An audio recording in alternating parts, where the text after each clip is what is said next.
this season's been like a roller coaster of emotions because, like, from a fan's perspective, I see, like, the position that the team is in, and, like, I want to say, like, I want us to go for, like, the first overall draft pick.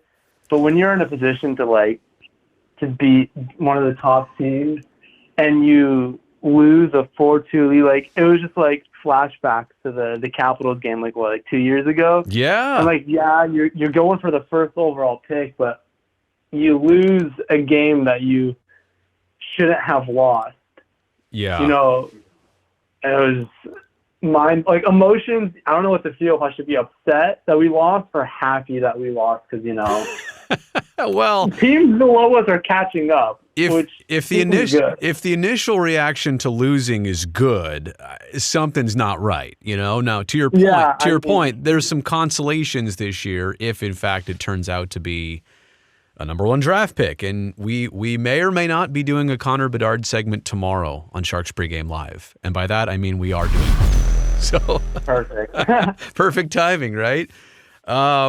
So you watched tonight. Did you think when they went up 4-2, like the Ferraro empty netter, that was it, right? That's what I thought. I thought that was it. I was like, wow, we're really about to beat the Canes. Yeah. You know, like I went in like, I know a lot of people I know who are fans. Like, we're looking at this road trip and, like, we should be walking out with no wins here, which seems theoretically like, okay, well, that's good for the standings. If you're on pro Bedard, then, like, that's good.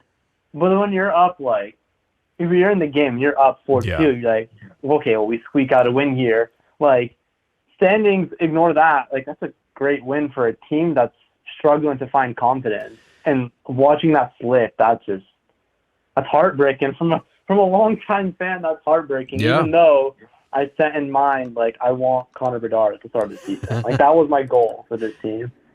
It really is like a catch-22, isn't it? You know, you don't want to see losing. We're all trained for that. It's the right thing to do as a fan, to root for your team in the here and the now. I also think that the Conor Bedard situation, whoever gets him, it'll mean something different. And look, we know the Sharks are in the bottom 5 teams in the standings, but the other teams are Chicago, Anaheim, Columbus, and Arizona. And if Arizona gets him, it's a different situation versus Chicago. I think a lot of people would be ticked if it were Chicago. Oh, if Chicago got him, that would cause chaos. Right. You go right from all those years of Kane and Taves, and, you know, they're not far removed from winning cups, to, like, a next generational player. The next generation. It's kind of like the Rangers, you know, having, like, a decade and a half of Henrik Lundqvist and then falling backwards into Igor Shesterkin. Like, how? Right. Generational goalie to generational goalie. Right. Like, it just doesn't seem fair on paper. But And I think if the Ducks got him, then it's like, okay, now Zegras has a running mate, and, you know, it's kind of Zegras, McTavish, Bedard. I don't want to see that. it's an upward, like, resurgence, right, from Anaheim. That's only like it's like pouring fuel on their fire. You know, their tiny fire right now, but it makes it a inferno. If Columbus gets them, I'm thinking, what are you going to do around him, though? You know, it's like Johnny Hockey and Patrick Laine go out there, and Columbus is bottom 5 in the league. You know, and the only other thought I had was Arizona, like, new arena, new rink, new start. Like, it's the potential of not your grandpa's desert dogs anymore if Arizona lands Conor Bedard. So it's an interesting situation in the whole tankathon. And, you know, with the other big stories surrounding the season for me is, like, what do you do with Timo Meier? Like, part of me is like, you want to keep him. You develop this guy, you know, star talent. But also, like, there's so much to come from a deal there. And I feel like there's two halves to it. And I've talked to some fans about this too. Right? You sign Meier, and then you play him through, but, like, we're not going to be competitive, I think, for at least 2 or 3 more years until you call up Eklund, Bortolo, whoever you get from this top 5 pick this year.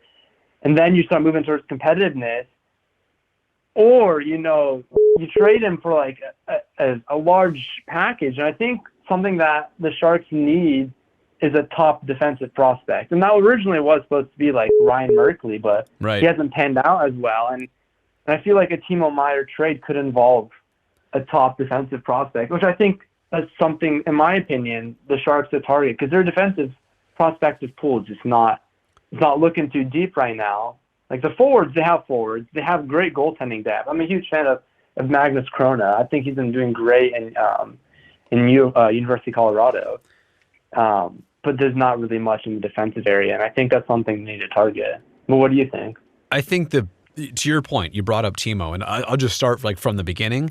You have to get something out of Timo's value. Like you either need to keep the player, to your point, but he would also with San Jose need to fit under currently some tighter salary cap constraints, right? So I don't. Yeah. And the way he's playing right now, 40-goal season, just makes it harder and harder, I think, to fit him in at the price that he will deserve. The one thing you obviously can't do, is let him slip to be an RFA, right, at the end of this year, and then somebody else goes and makes a qualifying offer on him, and then you got to match it, or you lose him, right? And you get basically nothing out of it. So you got to get something out of it, either a really good deal and keep him on your team, or, I think it's interesting, the news that came out that the Sharks were opening the door for other teams to talk to Timo's agent so that he can not only go to a winning team as a rental right now, but they can also make him a long-term deal to keep him. And if they do that, they're also going to kick something back to the Sharks of greater value. So the Sharks would benefit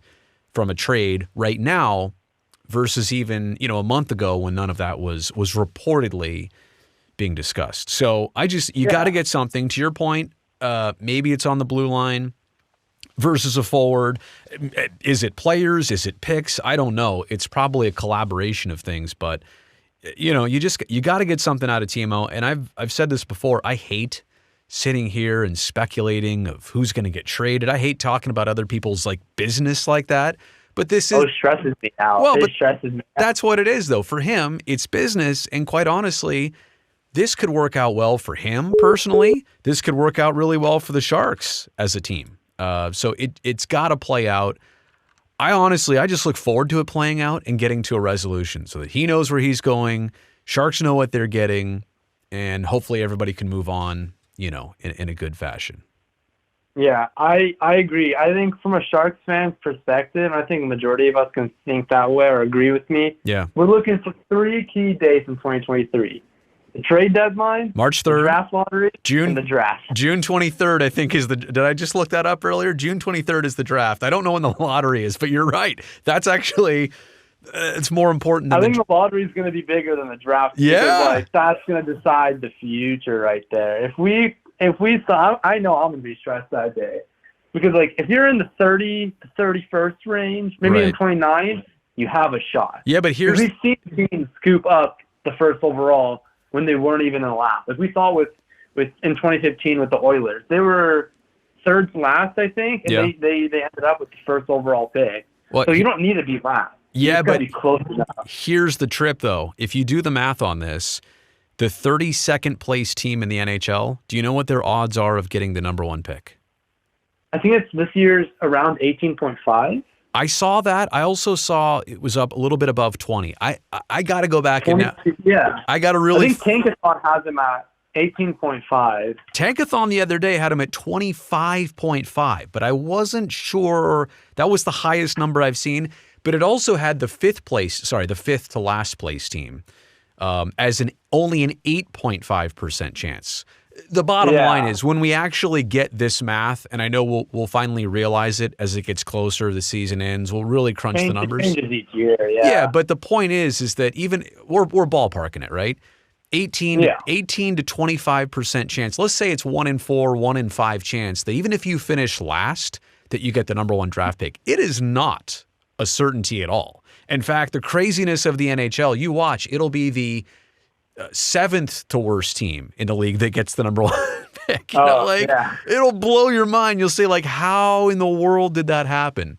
Exactly. But anyway, and I think I'm kind of glad they put that in the rules and the way that they do it, because you would hate to see, going back to prior decades of the NHL where it did seem like some teams were tanking to do it. Yeah. To, maybe get a Connor McDavid, but I digress. So, It'll be interesting. You're right. I think you hit it perfectly. The big 3 dates for the Sharks: trade deadline, draft lottery, actual draft. So from March 3rd to June 23rd, I think is the draft. A lot could happen in a 3+ month span. Oh yeah, and I look forward to it. Who do you think is on the block this year for the trade deadline? Because I have a few ideas of who we might be shipping out, but I don't really know the direction of the team. And I know for like a fact the trades they can make if they really want to go for a first overall pick. But I'm just trying to see like what's your opinion? Who do you think is on the block? Let me ask you this: Did you see Matt Nieto being traded?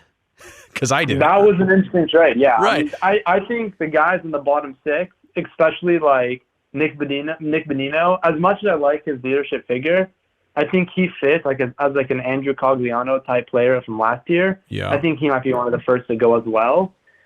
And I think James Reimer might be out as well. Yeah. If there's a chance. And I just want to declare all the names that we will be discussing right here about this right now.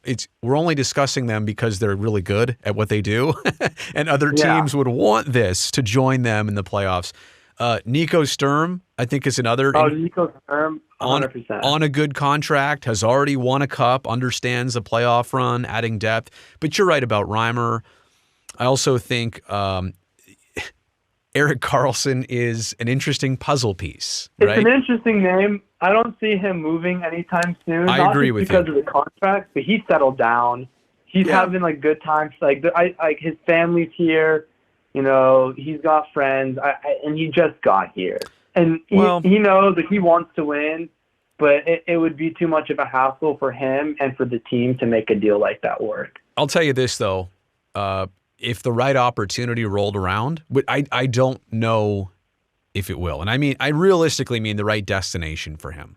And for him, has nothing to do with the geography, has more to do with the opportunity and what he'd be surrounded by. His contract is already his contract, right? Like that's settled and squared away. But I think it would be really interesting.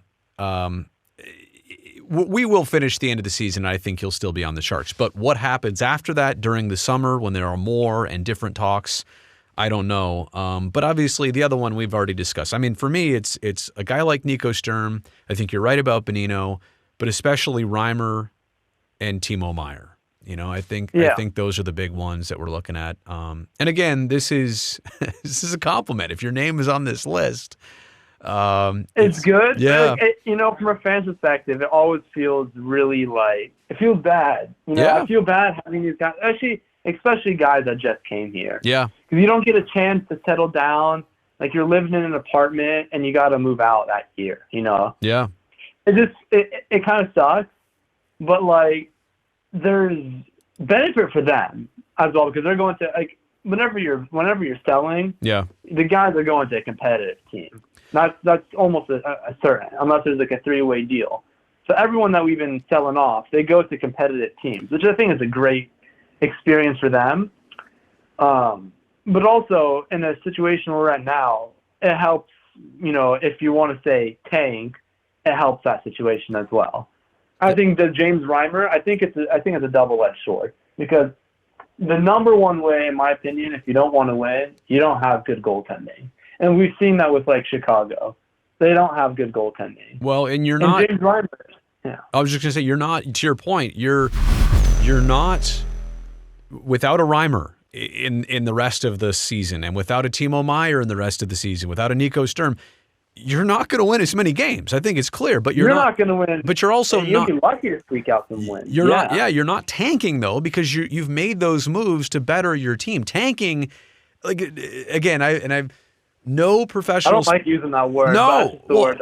No professional sports team is ever going to prepare themselves to lose games on purpose because the players and the coaches have way too much pride. They're way too much trained in on always trying to win every single game. It's their reputation. It's their contract. It's not their team that they owe losing to. So it's the players will never tank. I think it's on the GM to build a team that isn't qualified for success. Well, look, if the team is getting better by subtraction right now for addition in the future, then that would be why they would have a rough stretch of the final 30 games or so. I'm going to read this comment here. Sharks Fangirl on the live chat says, I've been noticing on social media that NHL fans are fighting over Bedard like girls fighting over a hot guy. That is so true. Said, I can't be further than the truth. Fangirl said it, not me, but I understand, I think, the sentiment there.